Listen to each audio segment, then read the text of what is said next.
The war in Israel could spread, engulfing the greater Middle East in war. But to understand why, we've got to know about the historical grievances of everyone involved, and to know why we're this close to a larger conflict. This is a war rooted in religious and historical grievances, and involve groups all across the world. This isn't just a clash between sovereign nations' policies, it's a bitter hatred between groups with centuries of bad blood. The roots of that hatred far predate the modern state of Israel and the United States, involving an ancient religious dispute that cannot be divorced from the modern conflict. It all starts with who has the rightful control of the land that makes up modern Israel. In the book of Genesis, the land of Israel, then known as the land of Canaan, was promised to the descendants of Jacob, son of Abraham. This is confirmed in the Quran as well in Al-Isra. However, despite this confirmation in the Quran, Muslims also have a competing claim to the same land, with the belief that the Prophet also visited Jerusalem, and with the historical claim from the time of the Crusades that the land had been taken and consecrated for Islam. This is a claim repeated in the Hamas Charter, which claims that the land of Israel is for Palestine. With Islamic sites being erected on top of sacred Jewish sites, these competing claims have survived to this day. One of the most critical sites being the Temple Mount or Al-Aqsa Mosque, which marks the site of the ancient Jewish temple which the Al-Aqsa Mosque sits atop of. While Jews believe that the Temple Mount is a crucial part of their statehood and worship of God, Muslims see the Al-Aqsa Mosque as the second most holy site in Islam, a place where the Prophet ascended to heaven. Fast forward to the end of World War I, with an influx of Russian Jews fleeing the Russian Revolution into Palestine and the collapse of the Ottoman Empire, the land became administered by Britain, which attempted to limit the influx of Jewish refugees to appease the local Arabs. However, after the Holocaust, the US began to advocate for the Jewish position. Arabs,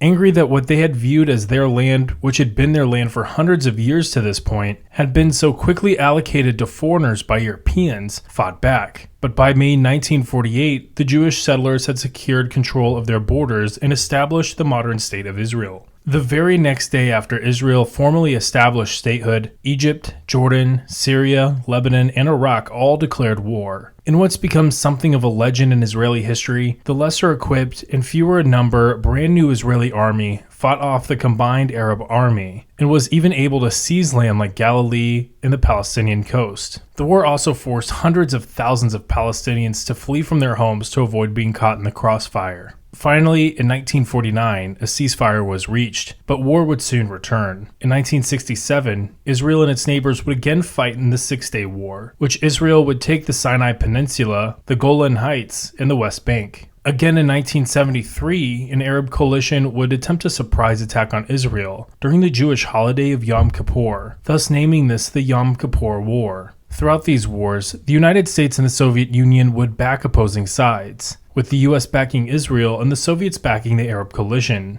Like in the previous wars, Israel would survive, and the war would be ended through the Camp David Accords, which saw Israel exchange the Sinai Peninsula for formal recognition and peace with Egypt. Since then, the countries that made up the Arab coalition would lose their Soviet backer, while Israel would continue to develop not only economically and militarily, but diplomatically with the West. At the same time, the dispute over the land of Israel would continue, though the fight would no longer be state on state, but rather a fight between Israel and non-state actors. In 1985, Israel would enter into a protracted war with Hezbollah in southern Lebanon that would run until 2000. In 1987, the First Intifada would mark the first uprising of Palestinians against Israel in the West Bank and the Gaza Strip. It was this time period that Hamas would come into existence. As a result of the First Intifada, Palestinians would gain the right to govern themselves, as well as creating a mutual recognition between the Israeli government and the Palestinian Authority. In 1995, Israel would agree to the withdrawal from 6 cities and 450 towns across the West Bank. Israel would still exert some political control over the West Bank, frustrating Palestinians. Combined with the visit of the former Israeli Prime Minister Ariel Sharon to the Temple Mount, known to Muslims as Al-Aqsa Mosque, the Second Intifada would ignite in 2000 and would run until 2005. In 2002, attempting to stop the spread of violence from the West Bank into Israel, Israel would construct a barrier wall around the West Bank, drawing criticism from the international criminal and judicial bodies. This time frame would also see another low-level conflict between Israel and Hezbollah, known as the Sheba Farms conflict. In 2006, Hamas would win the Palestinian Authority's parliamentary elections, becoming the ruling political faction for Palestinians and gaining control of the Gaza Strip.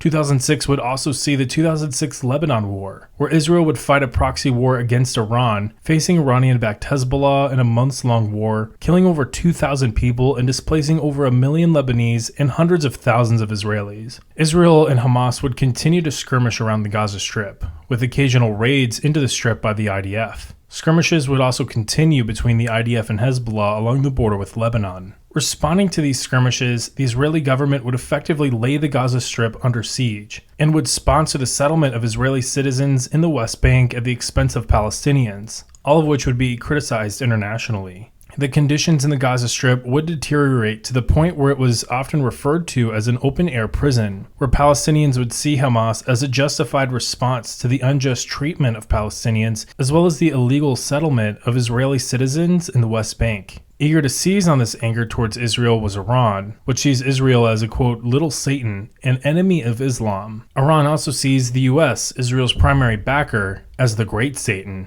Iran would support groups like Hamas and Hezbollah, as well as other groups throughout the Middle East in what it calls the Axis of Resistance. This axis spans from Palestine and Lebanon to Syria and Iraq, as well as Yemen, and is likely comprised of well over 100,000 fighters in total, with supplies, training, and advice all coming from Iran. Rivaling Hamas in Palestine is the PIJ, or Palestinian Islamic Jihad, which does not engage in politics and receives direct funding and support from Iran. Hezbollah, one of the most powerful militant groups in the world, if not the most powerful, operates to the north of Israel, throughout southern and northeast Lebanon. This group is known to have well over 100,000 rockets, as well as advanced missile systems delivered by Iran. The leader of Hezbollah, Hassan Nasrallah, has claimed Hezbollah has a strength of over 100,000 fighters. However, the true strength is likely below this figure, though there's no hard figure to land on. Hezbollah has developed drastically over the years, becoming more professional, having fought against Israel several times throughout the past decades, as well as in the Syrian civil war and the wars against ISIS. Further eastward in Syria, the Assad regime shares a close relationship with Iran, with uniformed Iranian Revolutionary Guard Corps, or IRGC, visits. Throughout Syria, there are also a series of militias that are also Iranian-backed and part of the Axis of Resistance. In Iraq, the Islamic Resistance of Iraq makes up a collection of Iraqi militias affiliated with the IRGC. Among them is Kataib Hezbollah, a battle-tested group that has fought in Iraq against the US and its allies since 2003 with the support of Iran. Asaib al-Haq is another group in Iraq which enjoys Iranian support and has also fought against US forces. Alongside the groups in Syria and the Syrian government, all of these groups have fought against ISIS, though since the end of the ISIS war, they have realigned with Iran. Finally, south across Saudi Arabia and in Yemen, there's the Houthis, which has fought against Saudi Arabia in a protracted proxy war between Saudi Arabia and Iran, but is now expanding on its own to include itself in the war between Israel and Hamas. The Axis of Resistance is massive, each Axis member having its own relationship with the IRGC, and some, like Hamas, being able to exert more autonomy from Iran than others. In either sense, each of these groups have deep hatred for the United States and Israel. Shortly after the attacks on October 7th, as the scale of the coming conflict became more apparent, the United States moved 2 carrier battle groups and a series of other military assets into the region, including air defense batteries, squadrons of fighter jets, and combat units. Beyond the United States, Israel enjoys close relationships throughout Europe, with both the French and British sending warships to accompany the US carrier battle groups near Israel. Finally, Jordan is one of the few Arab countries that has normalized relations with Israel, and did so all the way back in the 1990s. However, its population has a large number of Palestinians who don't view Israel favorably, putting the Jordanian government in a complicated position. Egypt exists in a similar dilemma. This is the situation that Israel finds itself in today, a situation full of angry people who feel they've been victimized by the other side, and all of whom want revenge. Israel has already begun its advance into the Gaza Strip, and it has clearly outlined its plan is to destroy Hamas completely. Both Hezbollah and Iran have publicly condemned Israel and praised Hamas for the attacks of October 7th, threatening Israel with consequences if it invades the Gaza Strip. In addition, other members of the Axis of Resistance have also pledged support for Hamas, though none have declared they're joining into the war. That said, some members, such as groups in Iraq and the Houthis in Yemen, have targeted U.S. bases in Israel with rockets and missiles. Israel and Hezbollah have fought a low-grade conflict since the October 7th attacks along the border with Lebanon. However, should Hezbollah formally enter into the conflict, we should anticipate thousands of rockets and missiles flying into Israel, targeting military and civilians alike. We would also likely see fighting on the ground between the IDF and Hezbollah across southern Lebanon and parts of the Golan Heights. The US stated that it would intervene if Hezbollah entered into the war, and so this would likely draw the US Navy's carrier battle groups into the fray. However, this would also likely draw further attacks from other members of the Axis of Resistance throughout Syria and Iraq, targeting US forces more heavily with indirect and potentially direct fire. Some of that direct fire could include some of Hezbollah's anti-ship missile systems, which can prove dangerous, especially for the carrier battle groups. It would also mark one of, if not the first time, that the United States has operated in a contested naval space since perhaps Vietnam or even World War II. The US would have to race to provide cover for its forces across the Middle East against a relentless, well-equipped, well-trained, and invisible enemy. Meanwhile, Iran could continue to support its proxies, determined to fight the United States in Israel without involving any uniformed Iranian military formations.